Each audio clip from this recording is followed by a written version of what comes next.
Aleluia. Vou convidar você a acompanhar comigo a leitura de 3 passagens da Palavra de Deus, tá? 3 textos, os 3 estão no livro de Atos dos Apóstolos. Então vamos ler Atos capítulo 1, versículo 8, para nós começarmos.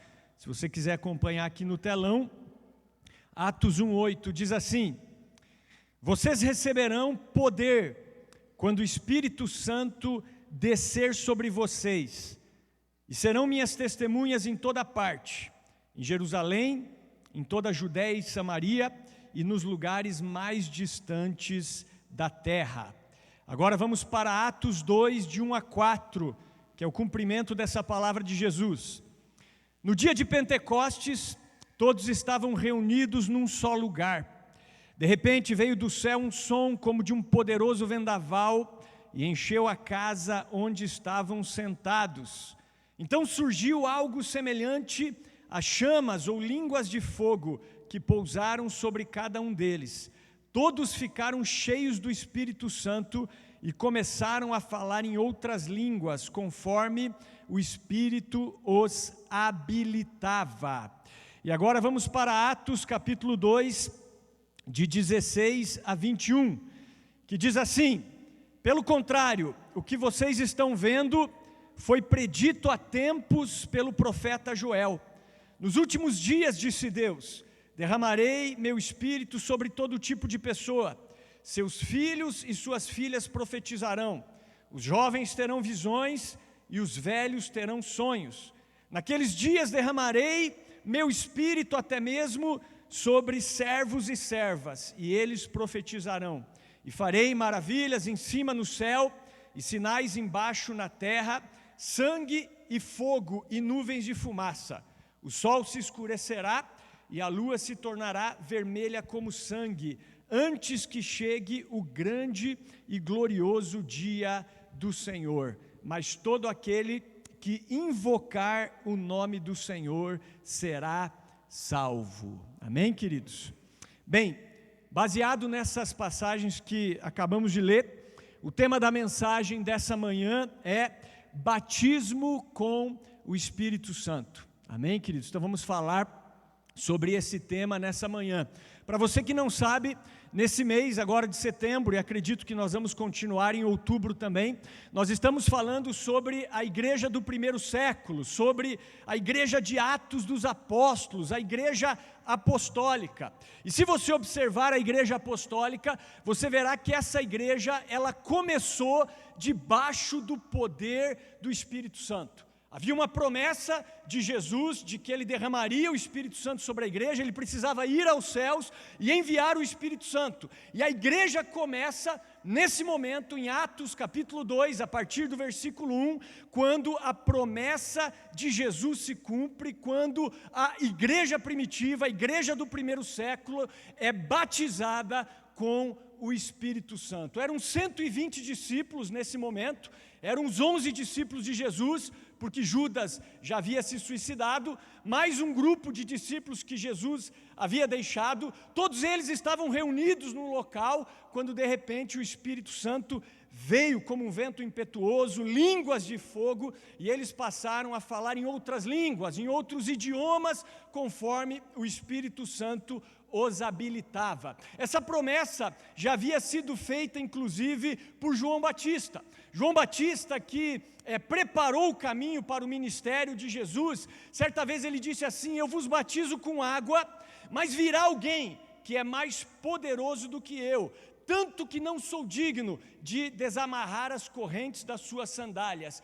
Ele os batizará com o Espírito Santo e com fogo. Então a promessa de Jesus é batizar os seus discípulos, os seus servos, com o Espírito Santo. E o texto ali, repito, de Atos 2, versículo 1 ao versículo 4, relata a descida do Espírito Santo sobre a igreja. Quando o Espírito Santo desceu, pela primeira vez sobre os discípulos de Jesus. Eu quero dizer que ser batizado com o Espírito Santo é você ser imerso na presença de Deus, é você mergulhar no seu rio de poder. E é muito importante nós buscarmos o batismo com o Espírito Santo para que nós possamos ter vitória contra o pecado, contra o mundo e contra o diabo. Então, ser batizado no Espírito Santo é você imergir no Espírito Santo, porque a palavra batismo significa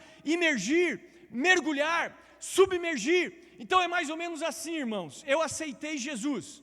Quando eu aceito Jesus, o Espírito Santo ele passa a habitar em mim. É como se eu estivesse tomando água.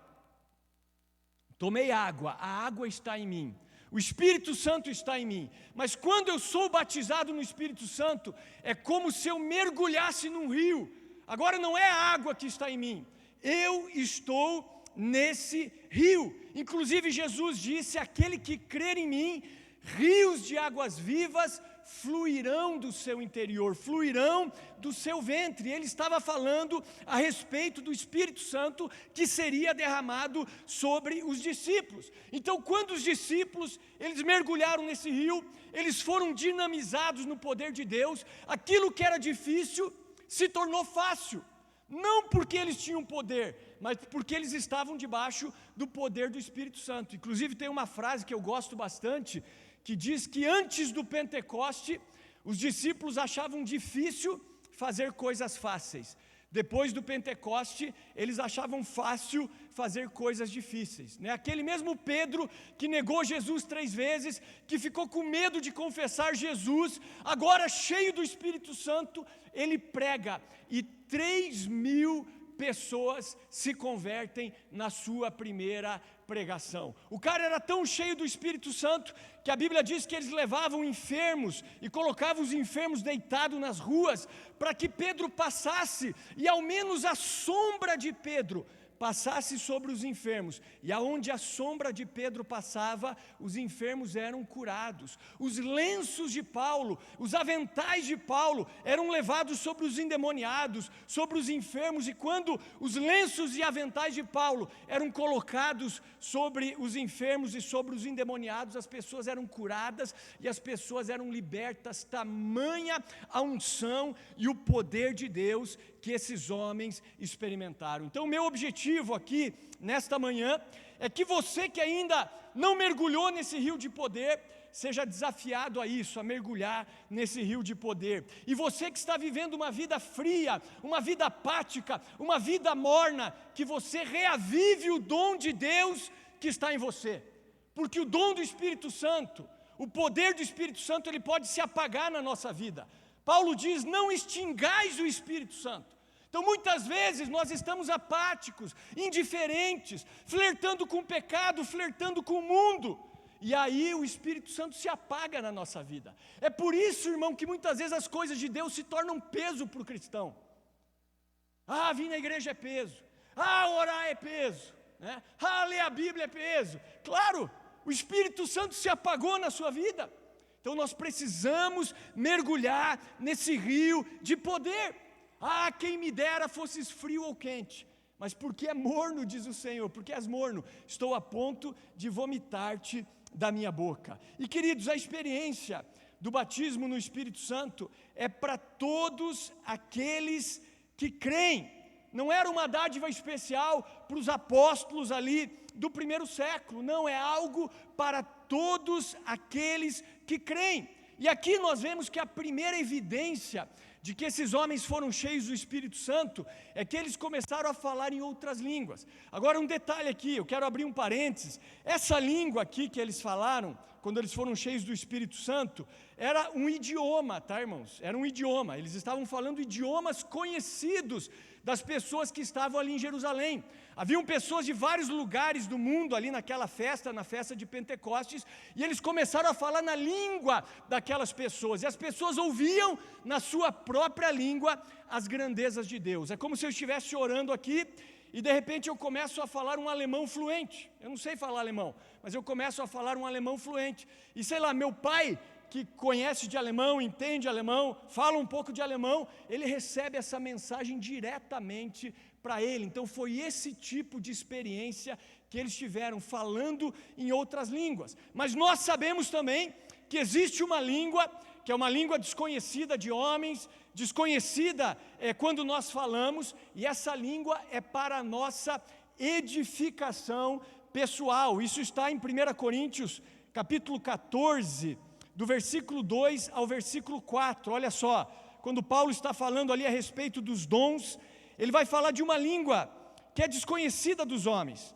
1 Coríntios, capítulo 14, do versículo 2 ao versículo 4, ele diz assim: pois quem fala em línguas, fala apenas com Deus, pois ninguém mais o entende, e em espírito fala verdades ocultas, mas aquele que profetiza, fortalece, anima e conforta os outros. Quem fala em línguas, fortalece a si mesmo, mas quem profetiza, fortalece toda a igreja. Então nós vemos aqui uma língua que você fala diretamente com Deus, que você não entende. Em outras passagens diz que a sua mente fica infrutífera, mas isso é para a sua edificação pessoal. E eu creio que todo cristão deve buscar essa experiência no Espírito Santo, de falar em outras línguas, porque quando você fala em outras línguas, você está edificando a si mesmo. Eu mesmo, todos os dias, tiro um tempo para orar em línguas. Quando eu estou orando em línguas, eu não sei o que eu estou falando, a minha mente às vezes está vagando em várias coisas, mas eu estou edificando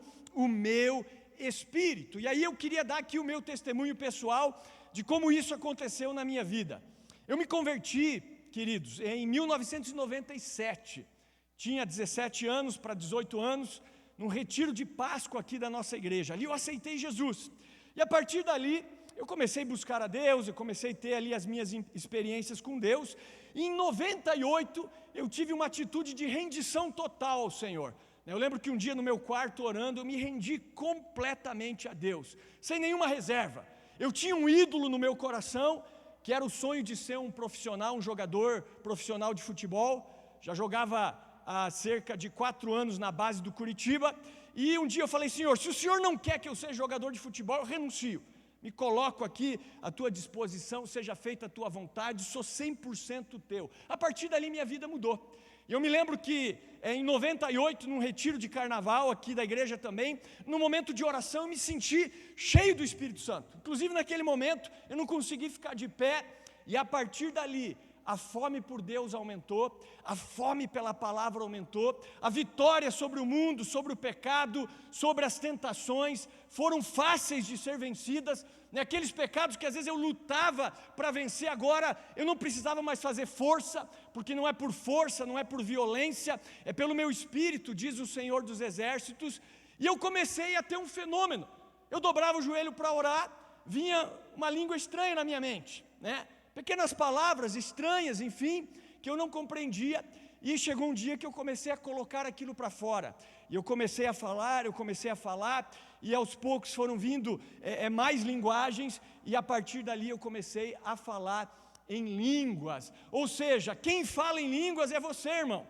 O Espírito Santo simplesmente concede aquilo que você vai falar. Por que eu digo isso? Porque tem pessoas que elas acham que o Espírito Santo vai te tomar, vai pegar a tua língua e vai mexer de uma maneira descontrolada. Não, o Espírito é sujeito ao profeta. O Espírito Santo, ele concede a você o que falar, mas quem fala em línguas é você. E a primeira coisa que eu quero trazer aqui para a igreja nessa manhã é a questão da rendição total. Se você está aqui e você não se rendeu ainda totalmente ao Senhor, hoje é dia, irmão. Hoje é dia de você entregar a sua vida sem reservas, totalmente ao Senhor, porque aquele que não renuncia a tudo quanto tem, não pode ser o meu discípulo. Jesus não quer 99,9% da sua vida, Ele quer 100% da sua vida, e você só vai mergulhar no poder de Deus quando Jesus for tudo para você.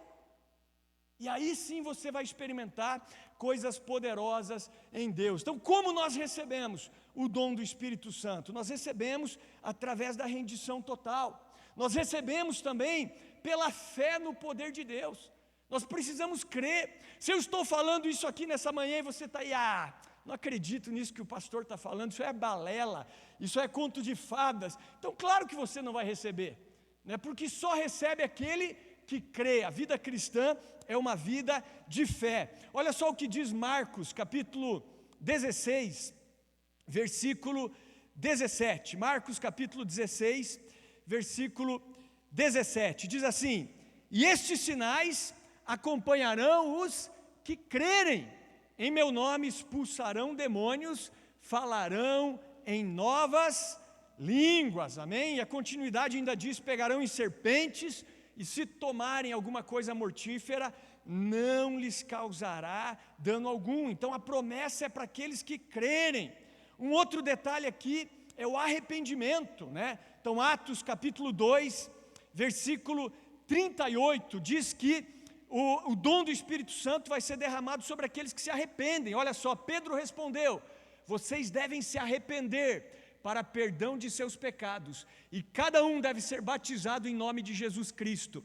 Então receberão a dádiva do Espírito Santo, receberão o dom do Espírito Santo, receberão o batismo com o Espírito Santo. Então eu preciso me render completamente, eu preciso crer de todo o coração, eu preciso me arrepender dos meus pecados. Então aqui é um desafio. Se você tem cometido pecados aí deliberados, né? Eu digo deliberados porque todos nós pecamos, nós somos pecadores por natureza. Mas se você está cometendo pecados deliberados, sou uma pessoa maledicente, ingrata, fofoqueira, sou uma pessoa idólatra, gananciosa, avarenta, sou uma pessoa imoral, sou uma pessoa glutona, sou uma pessoa, enfim, né, que faz algo que literalmente desagrada a Deus, mentirosa, orgulhosa, então eu preciso me arrepender dos meus pecados, para que eu receba o dom do Espírito Santo. Aí eu vou descansar na presença de Deus, amém, queridos? E também, claro, a imposição de mãos, né? Olha só, Atos capítulo 8, versículo 17, diz assim a palavra de Deus, põe lá para mim, por favor. Atos 8, 17, então Pedro e João impuseram as mãos sobre eles e receberam o Espírito Santo, amém, queridos? Então no final aqui, inclusive, nós queremos orar aí com a igreja, impor as mãos sobre você, para que o dom de Deus, para que o Espírito Santo seja derramado sobre as nossas vidas, para que a chama seja reavivada, para que você volte a queimar pelo Senhor. E quando nós somos cheios do Espírito Santo, nós vamos experimentar na nossa vida a manifestação dos dons espirituais, amém? E quando a Bíblia fala a respeito dos dons espirituais, a Bíblia diz que nós não devemos ser ignorantes a respeito dos dons espirituais. A Bíblia diz que nós não devemos ser negligentes também a respeito dos dons espirituais. A Bíblia diz que nós devemos desejar com zelo os melhores dons, e nós devemos também reavivar aqueles dons que estão morrendo na nossa vida, porque, como eu falei muitas vezes, a chama está se apagando, então nós precisamos reavivar os dons espirituais. E o texto que fala a respeito dos dons espirituais é 1 Coríntios capítulo 12. 1 Coríntios capítulo 12, a partir do versículo 4, vai falar sobre 9 dons do Espírito. Olha só, acompanhe aqui comigo a palavra de Deus. Diz assim: existem tipos diferentes de dons espirituais, mas o mesmo Espírito é a fonte de todos eles. Existem tipos diferentes de serviço, mas o Senhor a quem servimos é o mesmo. Deus trabalha de maneiras diferentes, mas é o mesmo Deus quem opera em todos nós. A cada um de nós é concedida a manifestação do Espírito Santo para o benefício de todos. A um, o Espírito dá a capacidade de oferecer conselhos sábios. A outro, o mesmo Espírito dá uma mensagem de conhecimento especial. A um, o mesmo Espírito dá grande fé. A outro, o único Espírito concede o dom de cura. A um, ele dá o poder de realizar milagres. A outro, a capacidade de profetizar. A outro, ele dá a capacidade de discernir se uma mensagem é do Espírito de Deus ou de outro Espírito.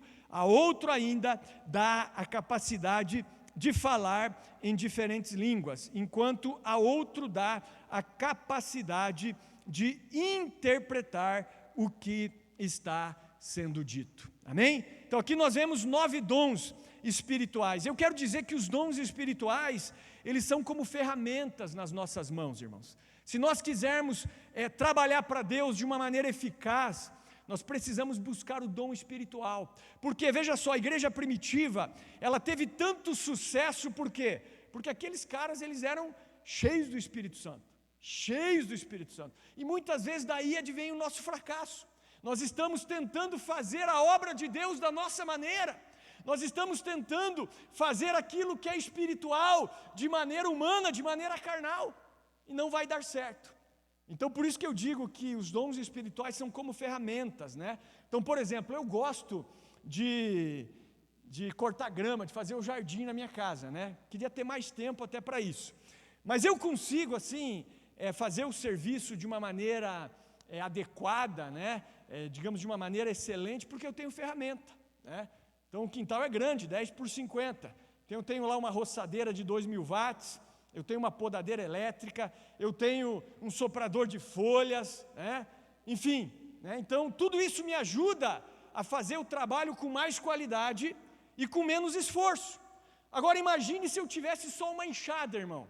Vou cortar ali, né, um terreno de 10 por 50 só com uma enxada. O trabalho ia ficar muito mal feito e eu demoraria, sei lá, dias talvez, para terminar esse trabalho. Então veja como a ferramenta facilita a nossa vida. Então os dons espirituais, eles estão à nossa disposição para quê? Para que o trabalho seja feito de uma maneira excelente e também de uma maneira rápida. Às vezes aquela pessoa que nós estamos ali trabalhando anos, né? Às vezes uma palavra de conhecimento, uma palavra de sabedoria, uma pessoa que flua num desses dons, resolve o problema daquela pessoa de uma maneira imediata. Por quê? Porque a pessoa fluiu num dom espiritual. Se você prestou atenção na leitura desses dons, são 9 dons espirituais. Palavra de sabedoria, que aqui diz conselhos sábios, palavra de conhecimento, discernimento de espíritos, línguas, interpretação de línguas, profecias,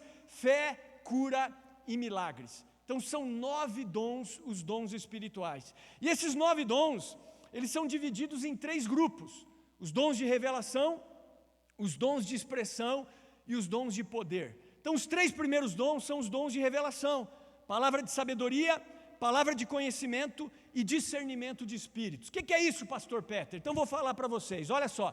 Palavra de sabedoria é quando você recebe uma sabedoria divina para resolver alguma situação.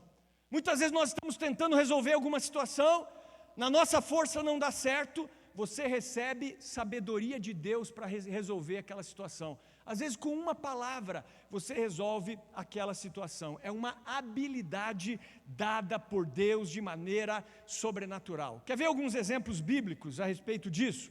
Jesus, por exemplo, ele certa vez foi interrogado pelos fariseus, né? E os fariseus chegaram para ele e disseram assim: Senhor, é lícito pagar imposto para César, sim ou não? Eles queriam pegar Jesus, porque se Jesus dissesse não, vocês não devem pagar imposto para César, eles jogariam ele contra César, que era o imperador. Mas se ele dissesse não, tem que pagar mesmo, eles iam ficar chateados. Por quê? Porque o imposto que César cobrava, ali o Império Romano cobrava, era muito alto. Então o que Jesus fez? Ele teve uma palavra de sabedoria. Ele disse assim: traga uma moeda aqui para mim. Trouxeram uma moeda. De quem é a gravação? De quem é a imagem nessa moeda? Disseram: de César. Então ele disse: dai a César o que é de César e dai a Deus o que é de Deus. E ele calou ali os fariseus e aqueles que estavam interrogando ele. Certa vez trouxeram uma mulher adúltera para Jesus, uma mulher apanhada em flagrante adultério. E na lei de Moisés dizia que uma pessoa pega em flagrante adultério deveria ser apedrejada até a morte. Essa era a lei de Moisés. Só que engraçado que só trouxeram a mulher, né? Você vê como que era a cultura da época. E o homem, se foi pego em flagrante adultério, tinha um homem também. Mas o homem não trouxeram. Trouxeram a mulher para Jesus, né? E disseram: mestre, essa mulher foi apanhada em adultério. A lei diz que ela deve ser apedrejada até a morte. O que o Senhor diz? Era uma pegadinha para Jesus. Se Jesus dissesse: não vamos apedrejar, não, opa, o Senhor está indo contra Moisés. Agora, se ele manda apedrejar, opa, mas você não trouxe um ensinamento novo, aí de graça, de salvação. O que Jesus fez? Em primeiro lugar, ele não se precipitou, irmão. Então aqui tem uma dica, tá? Quando você estiver diante de uma pergunta difícil, não se precipite em responder. Ele se abaixou e começou a escrever com o dedo na terra. Até alguns brincam, né, que ele estava escrevendo o nome daqueles homens que já haviam adulterado com ela, né? Aqui é só uma hipótese, tá, irmãos? A Bíblia não diz isso. Mas ele ficou escrevendo com o dedo na terra. E os homens foram insistindo para que ele respondesse. E aí ele levanta e traz uma palavra de sabedoria. Ele diz assim: aquele que estiver sem pecado, seja o primeiro a atirar uma pedra. Ou seja, só ele poderia tirar uma pedra, né? O único sem pecado ali era ele. Mas ele fala isso para os homens, e aqueles homens olham para aquilo, e aí começam a sair, primeiro os mais velhos, até os mais novos, até que fica só Jesus e a mulher. E aí Jesus olha para a mulher e diz: mulher, ninguém te condenou?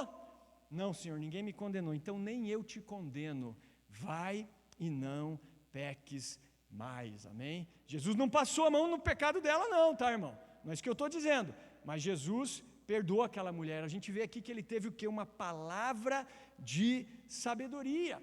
Temos exemplos no Antigo Testamento também, né? Quando Salomão, ele teve uma situação difícil, ele era o rei de Israel, e duas mulheres que moravam numa mesma casa, tinham bebês da mesma idade, elas eram duas prostitutas. Numa noite, uma delas, dormindo, acabou sufocando o filho dela, e o filho dela morreu. E ao acordar de madrugada, viu que o filho estava morto. Ela trocou o menino dela morto pelo da companheira vivo, sem a companheira perceber. Quando as duas acordam pela manhã, fica aquela discussão: não, o bebê vivo é meu, você trocou e tal. E ficou aquela discussão. E como elas não chegavam assim num senso comum, levaram essa questão para Salomão. Chegaram para o rei e disseram: ó, aconteceu isso, isso e isso. E uma mulher falava que o bebê era dela, a outra falava que o bebê era dela.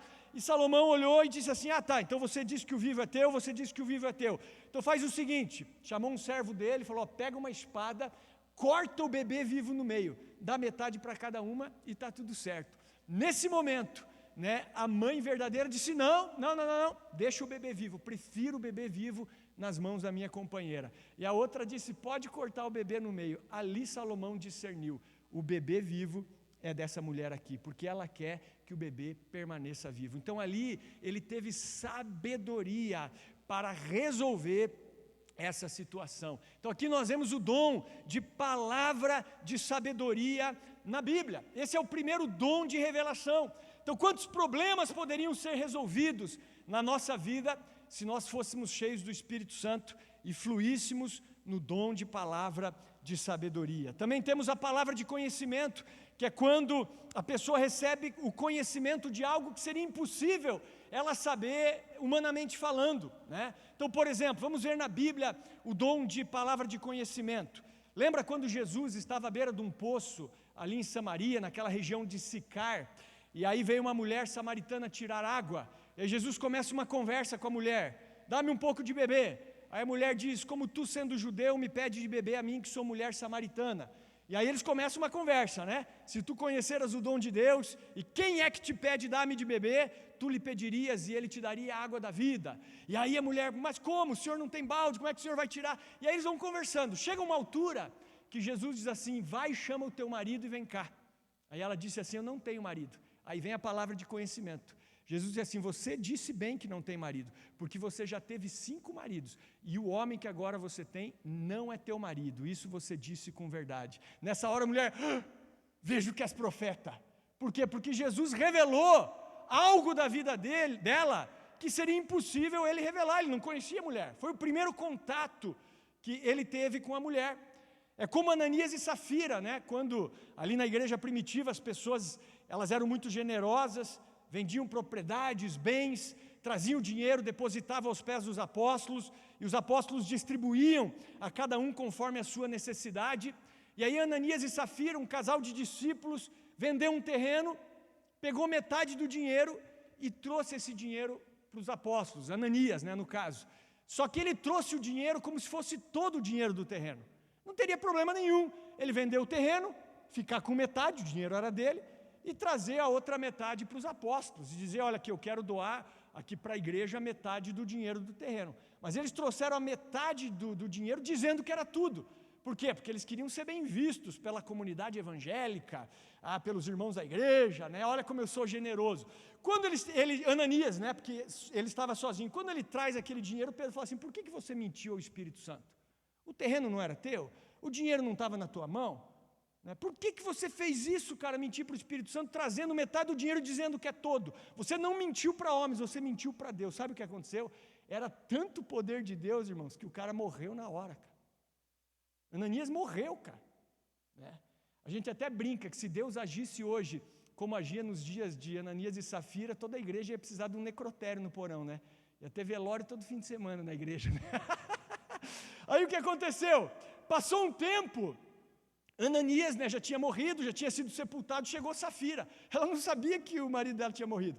Chegou lá, Pedro perguntou: por quanto que vocês venderam o terreno? E ela tinha consentido em mentir com o marido. Aí Pedro falou: por que vocês combinaram de mentir para o Espírito Santo? No lugar onde sepultaram o teu marido, vão sepultar você agora. A mulher, morreu também.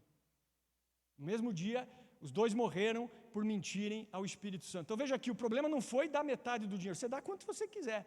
O problema foi, eles mentiram ao Espírito Santo. Debaixo daquela unção daquela igreja, irmão, não dava para fazer esse tipo de coisa. Então a palavra de sabedoria veio a Pedro, que ele não sabia do que tinha acontecido, mas Deus, ou melhor, de conhecimento, a palavra de conhecimento foi revelada a ele. Então muitas vezes isso acontece, Deus nos dá uma impressão, Deus toca na nossa vida, revela algo que nós precisamos trazer a respeito de alguém, de alguma pessoa, e quando nós falamos isso, né, o coração daquela pessoa geralmente é curado, é tocado, é transformado para a glória de Deus. E aí nós temos o discernimento de espíritos também, né? O discernimento de espíritos é quando você discerne a manifestação espiritual por detrás de algum comportamento. Você sabia que tem coisas que aparentam ser de Deus e são do diabo? Verdade. Por exemplo, Jesus, ele estava falando para os seus discípulos que ele deveria morrer, ser crucificado, mas ele ressuscitaria no terceiro dia. O que Pedro falou para ele? Um discípulo de Jesus, hein? Não, Senhor, tenha misericórdia de ti, não permitas que isso aconteça com o Senhor. Jesus discerniu na hora que era o diabo. O que Jesus falou para Pedro? Para trás de mim, Satanás, porque você não cogita das coisas de Deus, mas das coisas do diabo. Então nós temos que ter discernimento de espírito, porque até coisas que os irmãos trazem para nós, ou né, um para o outro, como espirituais, pode ser demoníaca. E aí entra o quê? O discernimento de espíritos. Nós discernimos os espíritos que estão por trás de algumas manifestações. Quando Paulo estava em uma das suas viagens missionárias, tinha uma mulher que ia atrás dele dizendo assim: esses homens que vocês estão vendo aí são servos do Deus Altíssimo. Ela estava falando a verdade. Durante dias ela foi atrás de Paulo e dos companheiros de Paulo falando isso: esses homens que vocês estão vendo aí são servos do Deus Altíssimo. Chegou um momento que Paulo discerniu: isso é coisa do diabo, cara. Virou para trás, repreendeu o demônio e a mulher foi liberta. Era um demônio que estava ali usando a mulher. Aquela mulher tinha um espírito de adivinhação e a partir daquele momento ela parou de adivinhar, né? E ela era uma escrava, dava lucro aos seus senhores. Inclusive Paulo foi preso, né? Foi levado ali a um lugar de julgamento, digamos assim, porque ele operou essa libertação na vida dessa mulher. Mas ela falava alguma mentira? Não, ela falava verdades. Mas Paulo discerniu que era um espírito maligno. Então esses são os dons de revelação: palavra de sabedoria, palavra de conhecimento, discernimento de espíritos. Temos os dons de expressão, línguas, interpretação de línguas e profecia. Línguas aqui eu já falei para vocês, né? Então aqui no caso é essa mensagem direta, esse idioma que muitas vezes nós podemos falar ao estarmos orando. Aqui não é essa língua para edificação pessoal. Temos a interpretação de línguas, quando uma pessoa fala em línguas e outra interpreta, ou ela mesmo fala e ela mesmo interpreta. E temos a profecia, que são dons de expressão, quando a igreja é edificada. Quando Deus traz uma palavra de interpretação de línguas ou uma palavra profética, a Bíblia diz que a igreja é edificada. A profecia vem para edificar, para exortar e para consolar. Porém, a profecia ela deve ser sempre julgada, tá, irmãos? Quando alguém traz uma palavra profética, nós precisamos julgar se essa palavra realmente vem de Deus ou não. né? Então, o julgamento faz parte também da profecia, porque às vezes a pessoa pode trazer uma palavra como se fosse de Deus, e às vezes é algo do coração dela, né? Isso também pode acontecer, mas a igreja é edificada com a profecia. E finalmente, nós temos os dons de poder, que é o dom da fé, os dons de cura e os dons de milagres, tá? Agora, essa fé aqui, irmãos, não é a fé que você tem, por exemplo, para a salvação da tua alma, né? É uma fé sobrenatural, que vai levar você a operar coisas miraculosas. Então, geralmente, o dom da fé está muito ligado ao dom de cura e ao dom de milagres. Porque, por exemplo, vamos pensar, vamos ser aqui bem sinceros, eu preciso de uma fé de um tamanho X para orar por alguém e essa pessoa ser curada, por exemplo, de uma dor de cabeça, não é verdade? É uma fé que não exige tanto. Agora, quem tem fé aqui para orar por um morto, por exemplo, e esse morto ressuscitar? Né?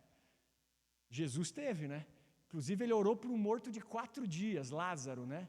E ele disse: Lázaro, vem para fora. O cara já estava apodrecendo no sepulcro lá. Ele mandou abrir e falou: vem para fora. Então isso é o dom da fé, seguido de milagres, né? É uma fé que crê em algo sobrenatural. Como Paulo, né? Paulo estava num navio. Aquele navio estava a ponto de naufragar devido às tempestades, enfim, e Paulo teve a fé de dizer assim: ó, ninguém desse navio vai morrer, não precisam se preocupar, Deus me falou, né, nenhum de nós vai perecer. O navio naufragou e toda a tripulação, todos aqueles que estavam dentro do navio foram salvos, chegaram a são e salvos numa ilha chamada Malta. Tudo isso também como resultado da fé de Paulo, né? Então, uma fé que é diferente dessa fé que muitas vezes nós temos, né? Então, repito, você orar por uma unha encravada é um nível de fé, né? Agora, você orar por um cadeirante, por um paralítico levantar da cadeira de rodas, o nível de fé é um pouquinho maior, aí você precisa do dom da fé, né? E aí vai ser seguido do dom de cura, né? Eu nem preciso falar muito de cura, é só você ler os evangelhos e você verá que as curas, né, os milagres fizeram parte do ministério de Jesus e dos apóstolos. E também os milagres, né, que é quando manifestações assim, até mesmo de poder na natureza acontece. Você sabe que tem na Bíblia passagens, por exemplo, onde o sol parou, a lua parou, né? O dia foi mais comprido naquela passagem. Também temos passagens na Bíblia onde o Mar Vermelho se abriu, né? Vemos passagens na Bíblia, como eu falei, onde um morto de 4 dias foi ressuscitado. Vemos passagens na Bíblia onde a água foi transformada em vinho, onde peixes e pães se multiplicaram. Então isso são milagres, são coisas que naturalmente não acontecem, impossíveis de acontecer a nível natural, só são possíveis acontecer a nível espiritual. E é esse tipo de igreja que nós queremos ser, irmãos. Nós não queremos ser uma igreja qualquer, nós queremos ser uma igreja que realmente vive no contexto da igreja do primeiro século. Porque eu acredito que a igreja do primeiro século começou com poder. E aí veio a história da igreja e, principalmente a partir do ano 300 depois de Cristo, a igreja começou a ter uma decadência muito forte, a ponto de ser uma igreja apóstata, né? Uma igreja que cobrava indulgências para as pessoas serem salvas, enfim, né? Aí começa a reforma protestante. No ano de 1517, no dia 31 de outubro de 1517, quando Martim Lutero prega ali na porta do castelo de Wittenberg as 95 teses da reforma protestante. E a partir dali a igreja vem sendo restaurada, né, nas suas verdades. E nós estamos vivendo talvez os últimos dias, ou melhor, estamos vivendo os últimos dias, né? Estamos na reta final da igreja. E nós acreditamos que a igreja dos últimos dias vai ser uma igreja restaurada e vai viver experiências semelhantes às experiências vividas pela igreja do primeiro século. Posso ouvir um amém? Você crê de coração? Então nós precisamos buscar isso, clamar, buscar a Deus para que o Espírito Santo se derrame sobre nós e para que nós possamos ver milagres de Deus na nossa vida. Imagine, você está evangelizando alguém no teu trabalho e o cara está duro de coração, não quer aceitar Jesus. Daqui a pouco Deus te dá uma palavra de conhecimento, você revela algo da vida dessa pessoa que humanamente seria impossível de você saber, E a pessoa diz: como é que você sabe disso? É Jesus. E aí você entra com Jesus. Dificilmente essa pessoa não vai entregar a sua vida para Jesus. Então nós precisamos da manifestação poderosa de Deus na nossa vida. Nós só podemos ser uma igreja saudável, uma igreja que cumpre os seus propósitos, se nós vivemos debaixo da unção e do poder espiritual. Então quero desafiar a igreja nessa manhã a se render completamente ao Senhor. Quero desafiar a igreja nessa manhã a crer nessas promessas de Deus, que Deus quer que você seja cheio, cheia do Espírito Santo.